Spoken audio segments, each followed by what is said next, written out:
사랑하는 여러분, 어느덧 우리는 2020년의 마지막 주일 예배를 맞이하고 있습니다. 참으로 올해는 다사다난했던 한 해였습니다. 코로나 팬데믹으로 인해서 전 세계의 지각 변동이 일어나게 되었죠.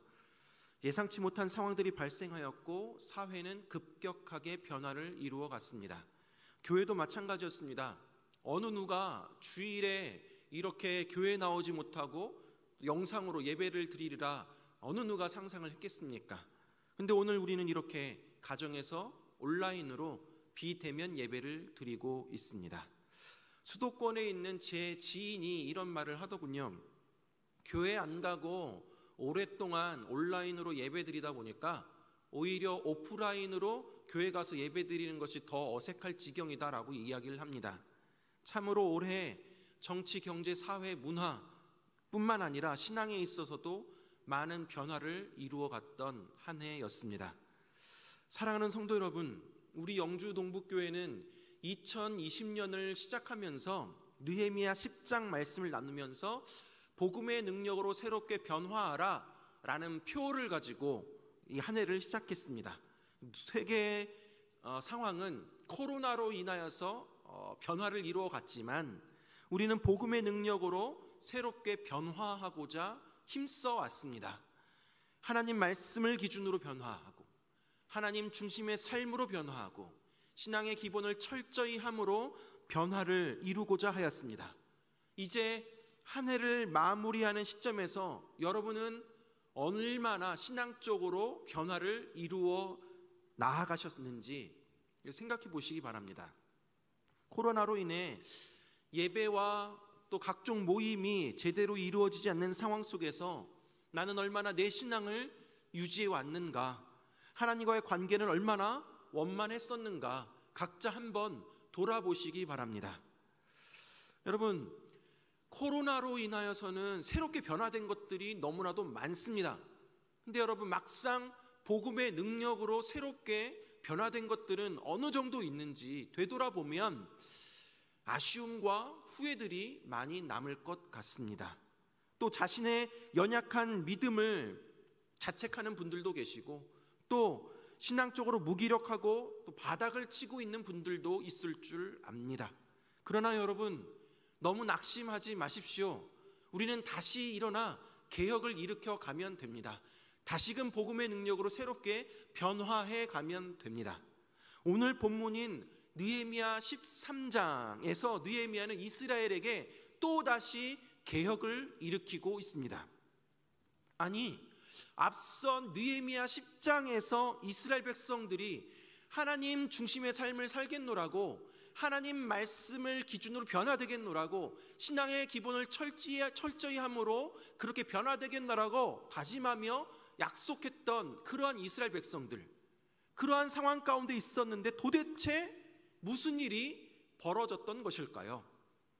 느헤미야 13장을 살펴보기 전에 느헤미야서 전체를 돌아보면서 오늘 본문의 내용으로 들어가 보도록 하겠습니다.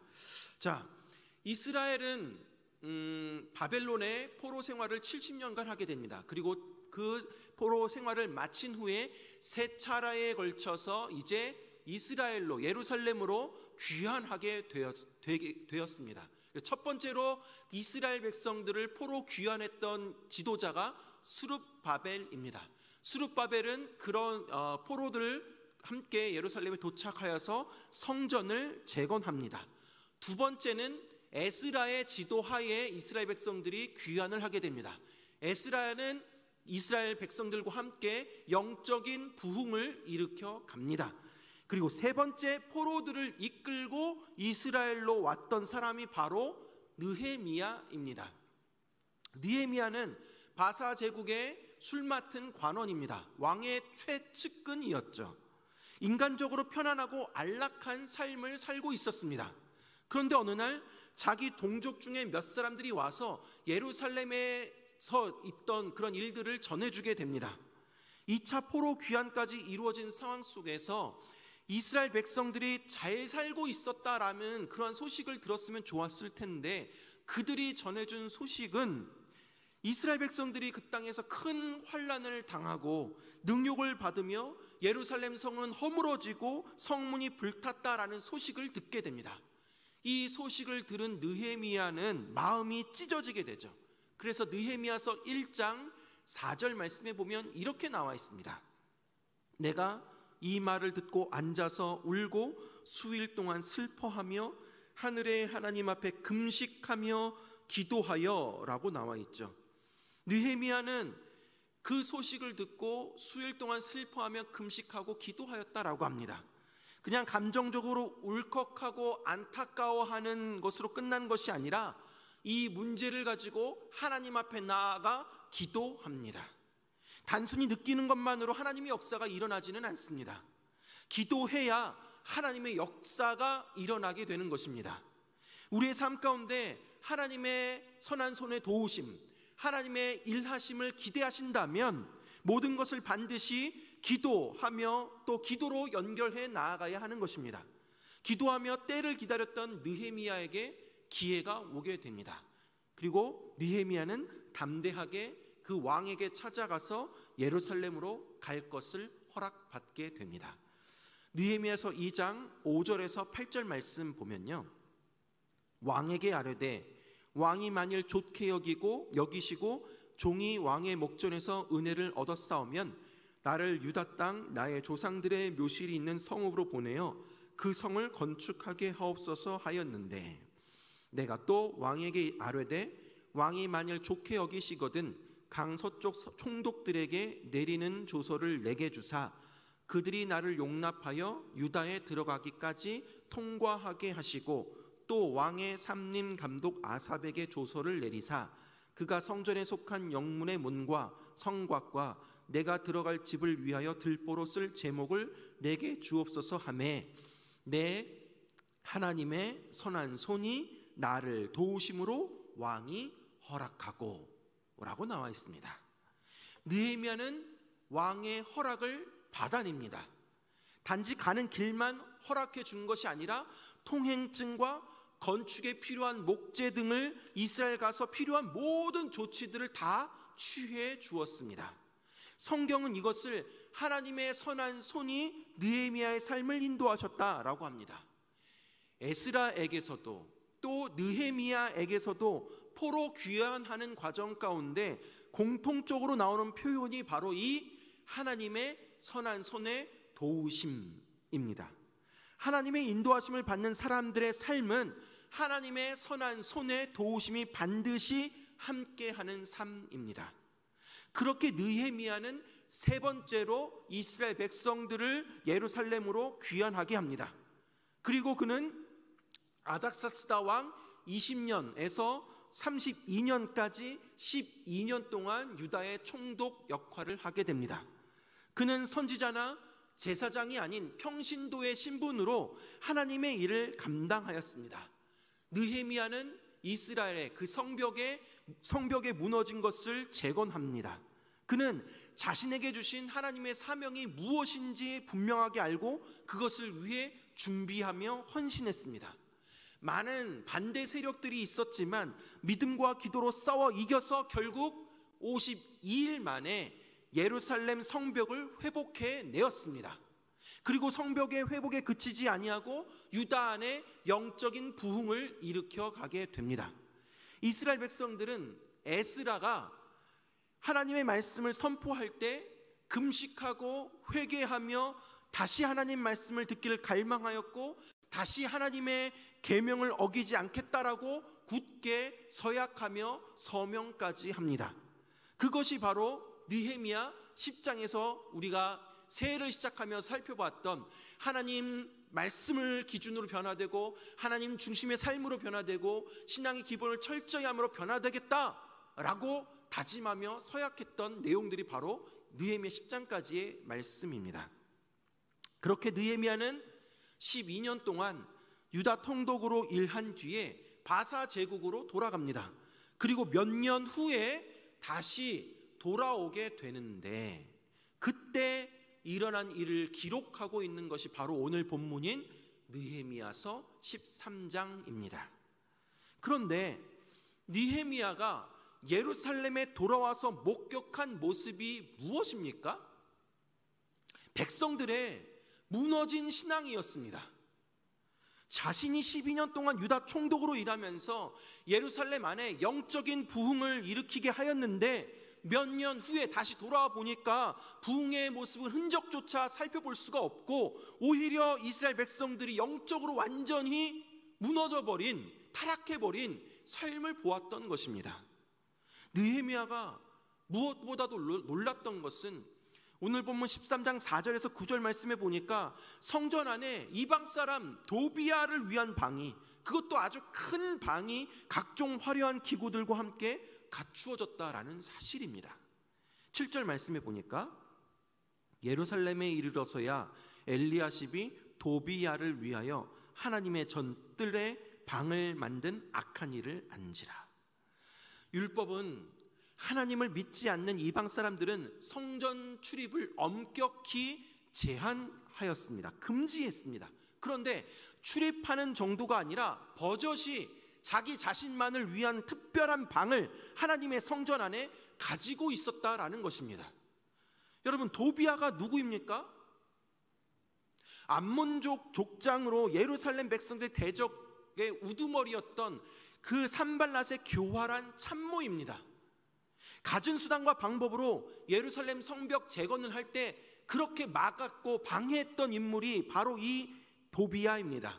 그런데 어찌 감히 도비야가 성전 안에 들어올 수 있었을까요? 그것은 제사장 엘리야십의 친인척이기 때문에, 친인척 관계이기 때문에 인간 관계를 이용해서 도비야와 뒷거래를 했습니다. 제사장이라는 사람이 성전 안팎에서 하나님의 전을 모욕하고 하나님을 섬기는 사람들, 섬기지 않는 그 사람을 데려다 놓은 것입니다. 부흥이 일어났을 때 하나님의 전을 우선적으로 섬기겠노라고, 하나님을 섬기는 일을 우선적으로 하겠노라고 고백하며 다짐했던 제사장, 그리고 백성들이 느헤미야가 떠나고 나서 얼마 지나지 않아서 성전 안으로 원수된 도비야를 들여놓았던 것입니다. 또한 10절에서 14절까지의 말씀을 보면 백성들이 11조를 하지 않습니다. 도비야가 그 방을 다 차지하고 레위 사람들 다 내쫓아 버리게 됩니다.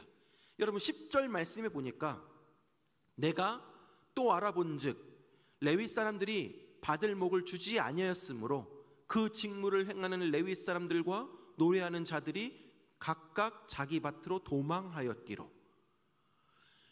백성들이 11조를 하지 않음으로 말미암아 성전을 섬기는 레위인들이 생계를 유지할 수가 없게 됩니다. 그래서 도망해서 밭일을 하고 있습니다. 농사를 짓고 있습니다.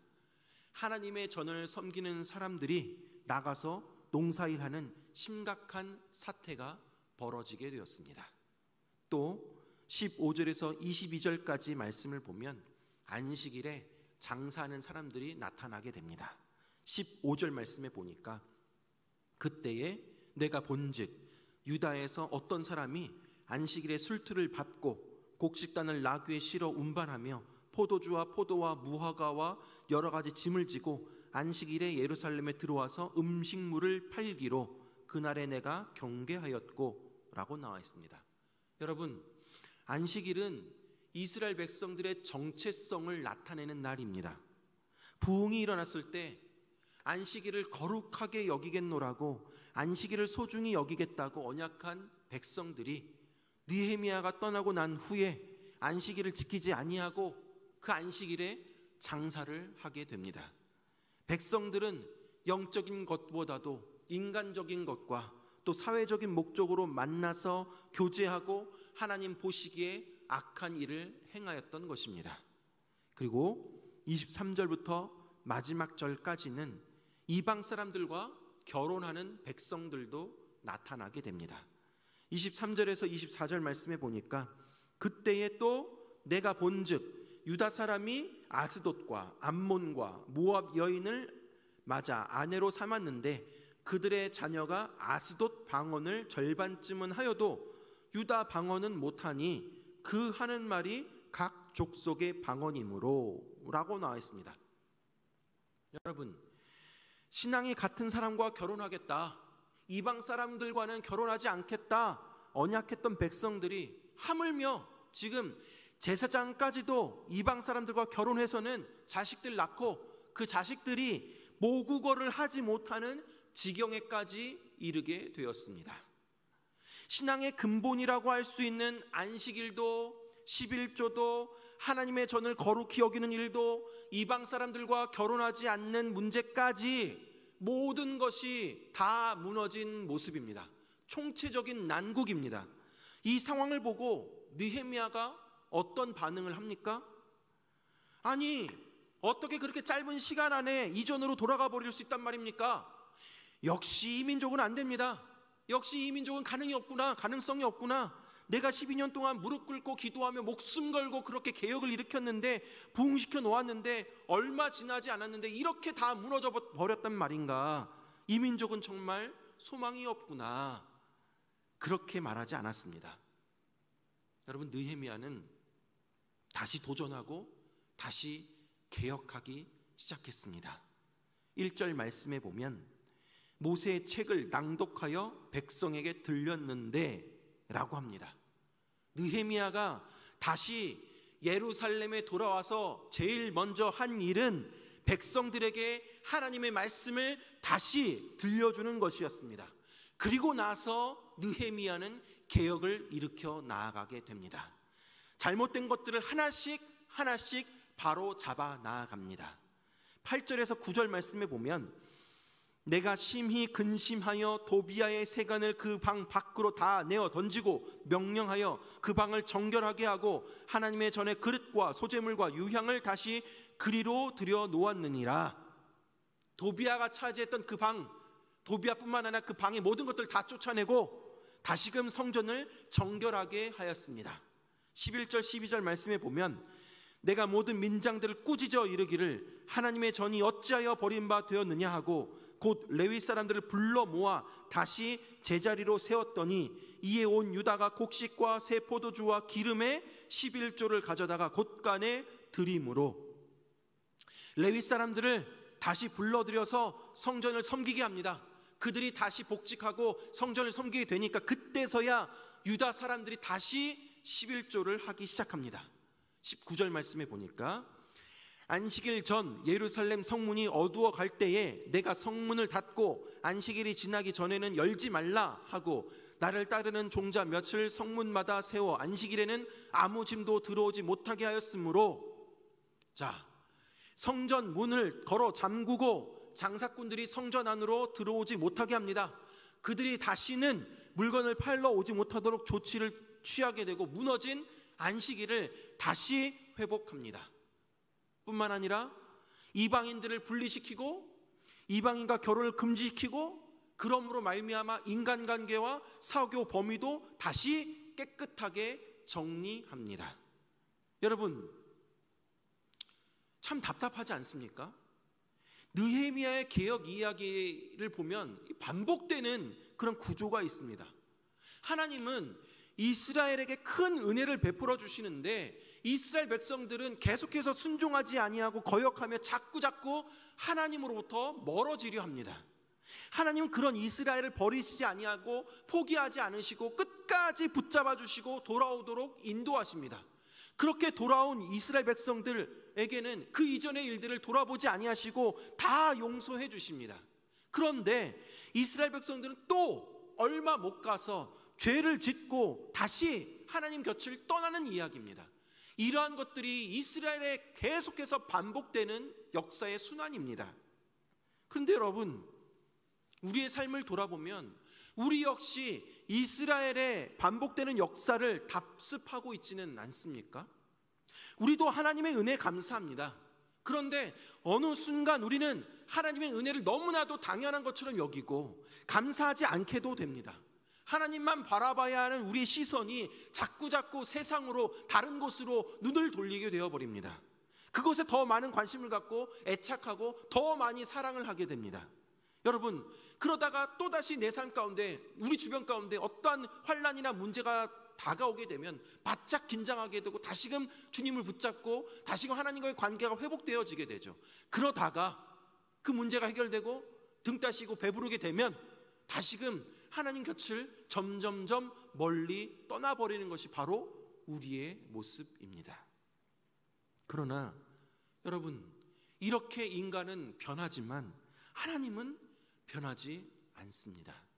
인간들이 하나님을 배신하고 거역하고 교만하여 목이 굳어져 있지만, 그러나 하나님은 언약 백성과 그 약속을 지키시는 분이심을 우리에게 보여줍니다. 하나님의 용서는 끝이 없음을 우리에게 보여줍니다. 인간은 끊임없이 죄짓고 배신하지만 하나님은 끝까지 포기할 줄 모르는 하나님의 사랑을 우리에게 보여줍니다. 비록 백성들의 죄로 인해 따끔하게 혼내시기도 하고 대적의 손에 붙이시기도 하시지만 하나님은 결코 그들을 버리시지 않습니다. 왜요? 우리 하나님은 은혜로우시고 긍휼이 풍성하신 분이시기 때문입니다. 사랑하는 여러분, 오늘 본문에서 느헤미야는 유다로 다시 돌아와 보니까 백성들이 하나님 앞에서 언약한 모든 것들이 다 무너져 있고 어렵고 힘든 상황이 다시 전개되고 있는 것을 보았습니다. 하지만 느헤미야는 포기하지 아니하고 다시 도전하고 다시 개혁을 일으켜 갑니다. 말씀과 기도를 중심으로 다시 일어서게 됩니다.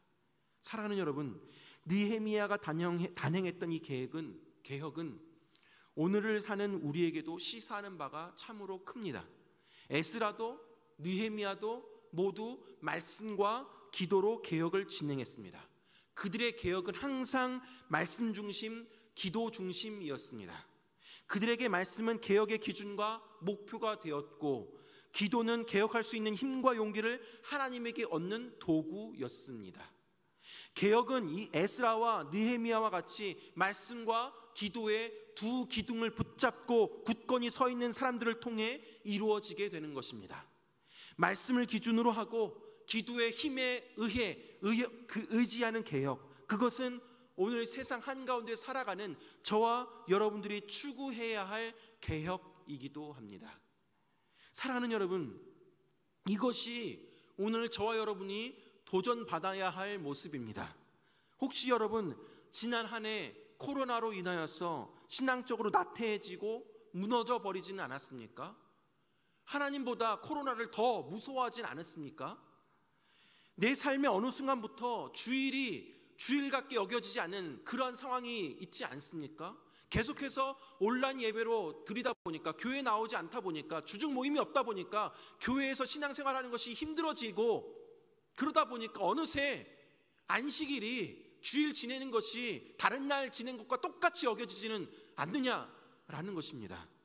여러분, 어느 순간 예배가 무너지고 헌금 생활도 무너지고 또 내 개인 경건 생활도 무너져 버리지는 않으셨습니까? 더 나아가 하나님과 점점점 멀어져 버리고, 더 심각하게는 하나님을 등져버리고 떠나버리는 그러한 일들까지 일어나고 있지는 않으십니까? 여러분, 그렇다면 이제 다시 돌아와야 합니다. 돌이켜야 합니다. 그래야만 우리가 삽니다. 은혜롭고 긍휼이 풍성하신 우리 하나님께로 돌아가야 합니다. 여러분, 오늘 이 자리에서 회개하고 뉘우치는 것으로 멈추지 마시고요, 말씀과 기도를 항상 가까이 해야 합니다.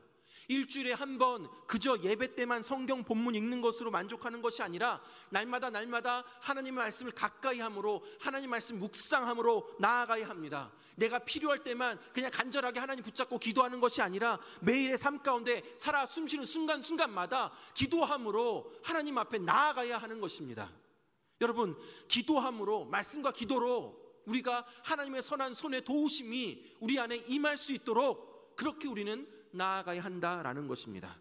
사랑하는 여러분, 올 한 해를 마무리하고 다시 새해를 시작하는 시점에서 다시금 말씀과 기도로 무너져버린 내 삶을, 내 신앙을 다시 일으켜 갑시다. 특별히 여러분, 올 한 해 이제 31일 송구영신 예배까지 월, 화, 수, 목 4일이 남았는데요, 한번 저는 여러분과 함께 도전해 봅니다. 여러분, 남은 이 4일의 2020년 이 시간 동안 하루에 한 끼라도 여러분 금식하며 나아갔으면 좋겠습니다. 앞서서 느헤미야 1장 4절에 그 느헤미야는 유다의 그 상황, 예루살렘의 상황을 듣고 수일 동안 슬퍼하며 금식하며 기도하며 하나님 앞에 나아갔습니다. 여러분, 이 남은 2020년 한 해 우리가 우리의 나라의 상황들과 코로나의 상황들과 우리 교회의 상황들과 우리 가정과 직장과 사업장, 내 자신을 돌아보며 하나님 앞에 하루에 한 끼 금식하며 기도함으로 이 새해를, 한 해를 마무리하고 새해를 준비하는 시간을 가졌으면 좋겠습니다. 아울러 여러분 뿐만 아니라 새해를 시작하면서도 여러분 동일하게 말씀과 기도로 우리는 무장되어져 나아갑니다. 영적인 군사로 거듭나야 됩니다. 강하고 담대하게 하나님의 전신갑주로 무장되어져 이 세상 가운데 담대하게 나아가야 합니다. 사랑하는 여러분, 무너져 있으면 다시 세우면 됩니다. 넘어졌으면 다시 일어나면 됩니다. 여러분, 포기하지 마십시다. 나에 대해서 포기하지 마시고요, 내 가정에 대해서도 또 주변 상황에 대해서도 포기하지 마시기 바랍니다. 여러분, 내년에도 동일하게 코로나는 우리와 함께 할 것입니다. 그러한 상황 가운데 우리 현실을 바라보면 좌절하고 포기하고 싶은 마음들이 굴뚝 같습니다. 여전히 반복되는 일들로 인해서 언제 코로나가 종식될지도 모르는 상황 가운데 불안과 두려움이 우리에게 엄습해 올 것입니다. 여러분, 우리가 언제 또 대면으로 예배를 할지 비대면으로 예배할지 어느 누구도 예측할 수 없는 상황입니다. 그러나 여러분, 믿음의 눈으로 바라보시기 바랍니다. 절망의 시간에 눈을 들어 하나님의 손을 붙잡으시기 바랍니다. 시대의 어둠이 짙을수록, 개인적으로 어둠의 터널을 걷고 있는 상황일수록 하나님의 일하심은 더욱더 선명하게 드러나게 되어 있는 것입니다. 절망과 고통 속에서도 하나님의 일하심을 보는 사람들이 시대의 대안이 되는 것입니다. 저는 여러분들이 바로 하나님의 대안이 되기를 소망합니다. 내 안에 담대함을 주시고 나를 포기하지 않으시는 하나님의 능력을 신뢰하며 싸워 이기는 사명자가 되어 나아갔으면 좋겠습니다. 주어진 현실 속에서 포기하지 아니하고 말씀과 기도에 두 기둥 붙잡고 굳건히 세워 나아가 말씀을 기준으로 변화하고 기도의 힘으로 의지하면서 신앙과 삶에 우리의 개혁을 일으켜 나아가고 그것을 통해서 하나님께 영광 돌려 나아가는 저 여러분들 되길 간절히 소망합니다. 그리하여서 다가오는 2021년 새해에는 주 안에서 더욱 강하고 담대한 주님의 군사들이 되어져 주변의 상황이 어떠하든지 믿음으로 승리해 나아가는 저 여러분들 되길 주님의 이름으로 축원합니다. 기도하겠습니다.